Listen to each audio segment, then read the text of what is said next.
Now, a couple of things I will point out in terms of that, phenomenon that you were observing, at least more recently, is, certain economic data points do tend to be released during the middle of the week. For example, just 2 weeks ago, the Fed had their meetings on Tuesday and Wednesday. Mm. And of course, the meeting concluded midday Wednesday. And then they made their announcement. So, and the Fed always meets Tuesday and Wednesday. So that is always going to be a factor. But Mm.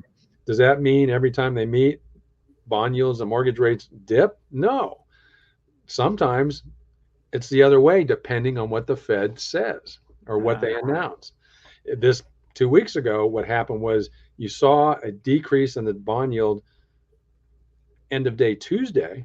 You can say, oh, that's almost midweek. But then what happened? Meetings concluded on Wednesday. They make their announcement, 0.5% reduction. Everybody's cheering, but oh, wait a minute, that 10-year bond yield's going up. Mm. That's people were like confused by that. At least consumers were. I was not surprised, frankly. I've been telling some people, hey, you're better off locked before the announcement, not after. Well, I'm not. I don't always have the answer there, but after years and years and decades of watching this, I've noticed some patterns, and so but so that I think that has more to do with the dips, from week to week and during the week. It's all about which economic data points are being released that day, and a lot of them do tend to be released midweek. First of the week and Fridays, not so much, except for a couple of things.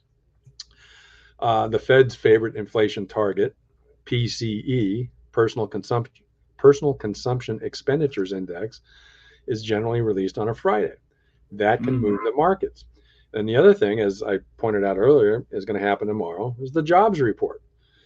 Tomorrow we're going to hear how many more jobs were added to the economy and what the unemployment rate is. That's generally released on a Friday. So that can have an effect end of the week rather than on a Wednesday.